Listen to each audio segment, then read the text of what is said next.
Hello! Good evening po sa ating lahat. Narito na naman si Len para sa ating ika-80th day ng ating sharing ng devotion video, diba?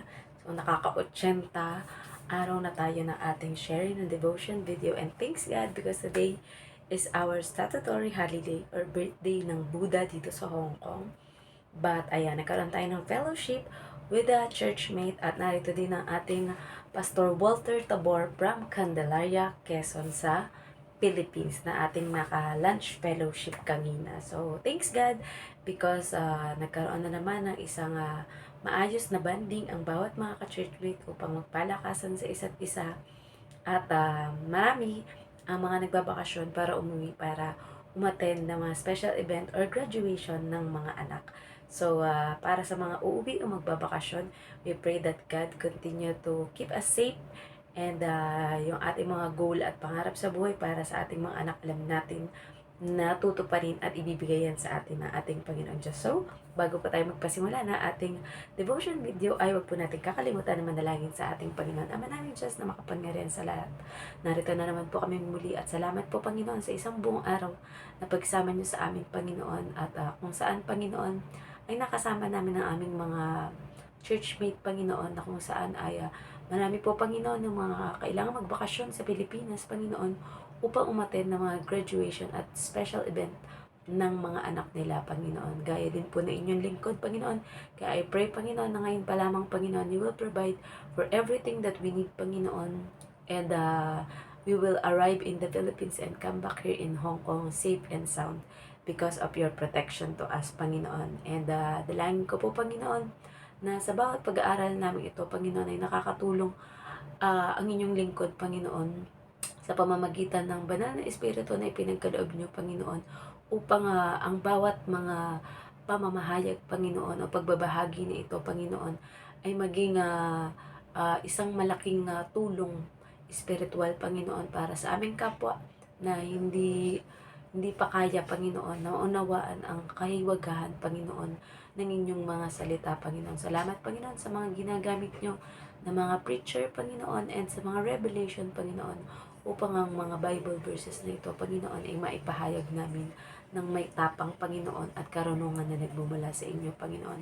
Patuloy po kami nagpapasalamat, Panginoon, sa tinapos na gawa ng inyong anak na si Jesus sa krus, Panginoon, kung kaya kami ay malayang gawin, Panginoon, ang pagpapahayag na ito, Panginoon, sa tinapos na gawa ng inyong anak, Panginoon. Kayo po ang laging maluwalhati, mapapurihan, Panginoon, at alam po namin na nalulugod kayo sa ginagawa namin ito, Panginoon.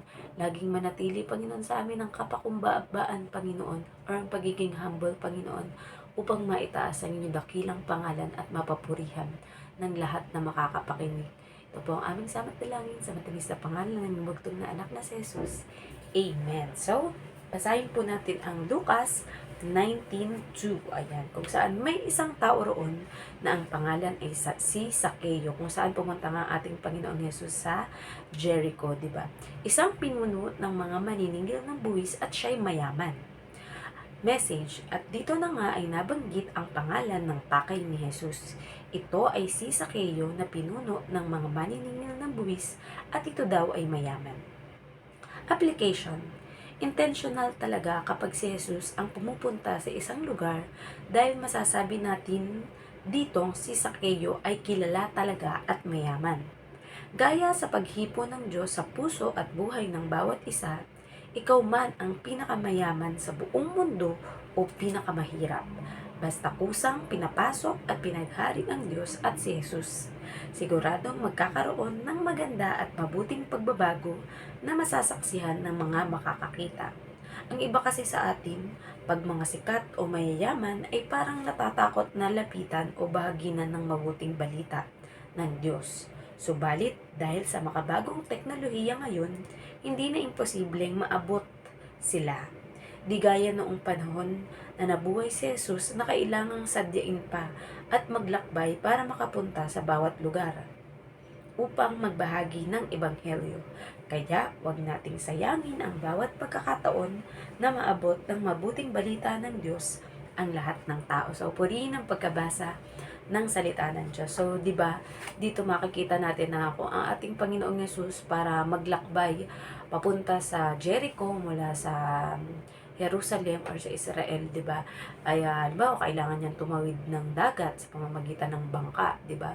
Tapos kung kailangan naman maglakad, for sure, mga ilang araw 'yan na dapat maglakad, 'di ba? So makikita natin dito na yun nga sinasabi ko, very intentional ang ating Panginoong Yesus para mabahagi ang ebanghelyo sa bawat tao, 'di ba? Na kung saan dito ang pinaka main pakay niya ay mapuntahan at makilala siya ni Sakeo, 'di ba? So nakita natin dito na si Sakeo, kung iisipin sa mga panahon natin ngayon, ito yung mga sikat, ito yung mga mayayaman, 'di ba? Pwede mga artista, mga milyonaryo, bilyonaryo, mga business tycoon, 'di ba?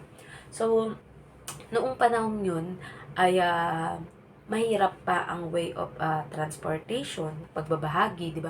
Kung hindi talagang mismong pupunta ang ating Panginoong Yesus at ang kanyang mga alagad sa isang specific na lugar para ibahagi ang ebanghelyo, ay hindi mababahaginan ang iba o hindi nila mapapakinggan ang ebanghelyo. Pero tayo ngayon, sabi ko nga, sobrang mapalad natin sa makabagong panahon na ito, dahil imaginein mo na pwede kang gumawa ng mga video kagaya nito or mag-live na kung saan ay makikita ka ng bawat tao sa iba't ibang panig ng mundo at binabanggit mo at ibinabahagi ang mabuting balita ng ating Panginoong Diyos or ang good news na free salvation na ipinagkakaloob ng ating Panginoong Diyos sa pamamagitan ng tinapos na gawa ng kanyang anak na si Jesus. Pero lagi po nating tatandaan na tinubos tayo sa dugo ng ating Panginoong Yesus at ng kanyang buhay ng libre na ipinagkakaloob sa atin ng ating Panginoong Diyos dahil sa grasya at habag niya.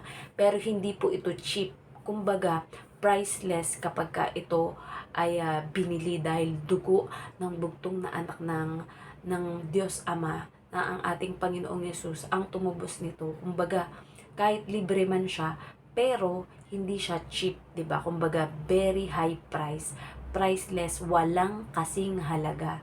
Or hindi mo mababayaran ng pera, hindi mo mababayaran ng kayamanan, dahil tanging ang ating Panginoong Yesus lang ang makakagawa nito para sa atin, dahil tayong mga tao ay nagmula sa binhi ni Adan at walang nakaabot sa atin sa kaluwalhatian ng ating Panginoon Diyos. Kahit ano ang gawin nating pagpapakahirap, pagsasakripisyo, paggawa ng mabuti, pag-aayuno, pagiging relihiyoso, wala sa ating nakaabot kundi ang ating Panginoong Yesus lamang na perfect sacrifice para sa ating mga kasalanan. So, 'di ba? Doon mo maiisip na karapat-dapat lang na ipagyabang natin, ipagmalaki natin at ibahagi natin ang ating Panginoong Yesus sa ating kapwa, dahil hindi basta-basta ang ginawa ng ating Panginoong Yesus. Kung hindi nagawa o natapos na gawin ng ating Panginoong Yesus yun, malamang wala tayo ngayon, malamang hindi tayo nabuhay, di ba? Dahil kumbaga ang umiiral na batas pa lang noon ay batas na hindi makatarungan, dahil kumbaga ang mga tao ay sobrang nahihirapan at hindi nila alam na dumating ang ating Panginoong Yesus para iligtas sila, 'di ba? So nakikita na ating Panginoong Diyos yan na sabi, naku, kahit anong gawing pagpapakarelihiyoso, pag-aalay ng mga sacrifices ng mga dugo ng mga hayop na walang kapintasan, hindi pa rin kayang makaabot sa pamantayan ng ating Panginoong Diyos yung mga ginagawa nila. Kaya ang ginawa na solusyon ng ating Panginoong Diyos Ama ay ang ipadala ang kanyang bugtong na anak na si Jesus, 'di ba? Na kung saan sa tinapos na gawa ng ating Panginoong Yesus ay tayo ay magiging malaya hanggang sa mga susunod pang salinlahi, 'di ba? Dahil isa pong napakagandang bagay kapag nakilala natin at nagkaroon tayo ng intimate and personal relationship sa ating Panginoong Diyos at sa ating Panginoong Yesus, 'di ba? Na kung saan maharap man tayo sa maraming mga problema sa buhay, ay naniniwala tayo at nananalig tayo na hindi tayo iiwan ni pababayaan man ng ating Panginoong Diyos at ng ating Panginoong Yesus, 'di ba?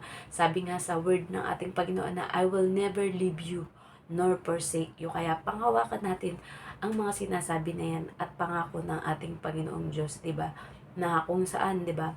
Kahit magdanas man tayo ng mga paghihirap, mga pagsubok, problema, persecution, judgment ng ating kapwa, pero nandyan yung pananalig natin na hindi tayo iiwan at pababayaan ng ating Panginoong Diyos, kasi meron siyang maganda at mabuting plano para sa atin, di ba? Minsan, hindi pa man lang natin nauunawaan or naiintindihan. Kumbaga, sa dami nga ng mga iniisip, mga problema sa mundo, di ba? Parang iniisip mo na paano pa magkakaroon ng solusyon yung problema natin, di ba?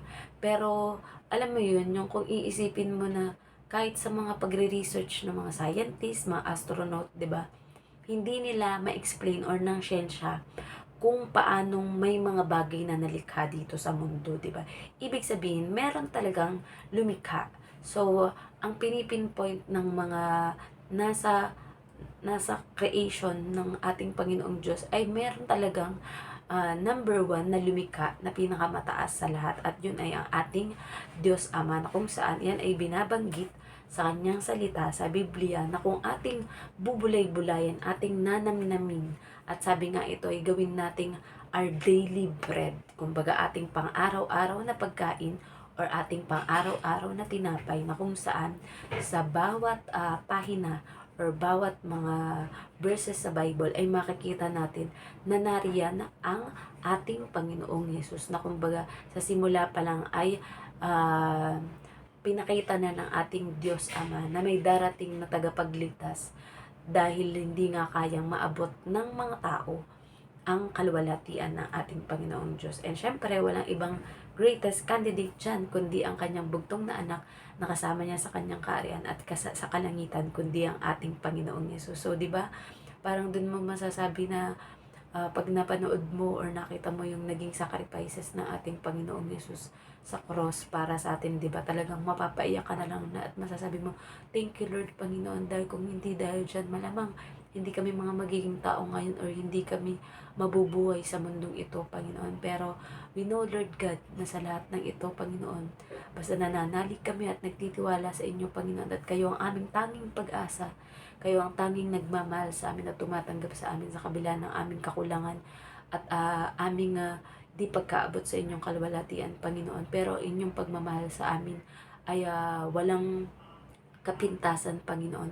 It is agape love, Panginoon, na talagang eternal yung pagmamahal sa atin ng ating Panginoong Diyos, diba? So, pahalagaan po natin ang ating buhay, and kung tayo ay may mga social media, ay gamitin natin ito para pagbabahagi ng salita ng Diyos upang maabot ang lahat ng ating mga kilala or makikilala pang tao. So, nawa po ay meron tayong natutunan sa pag-devotion natin na to, at bukas po ulit tayo magde-devotion. So, let us all close into prayer. Ama namin Diyos na makapangyarihan sa lahat, nagpapasalamat po kami, Panginoon, sapagkat nais nyo talaga na magkaroon ng intentional na relationship sa amin, Panginoon. And we thank you, Lord God, dahil alam namin, Panginoon, na kilalang kilala ninyo ang bawat isa sa amin bago pa man kami mabuo sa sinapupunan ng aming ina, Panginoon, ay alam nyo na kung ano ang kahinat na ng aming buhay, Panginoon. At narito po kami, Panginoon, gamitin nyo po ang aming buhay, Panginoon, upang makatulong sa kapwa namin, upang maibahagi ang inyong ebanghelyo, Panginoon.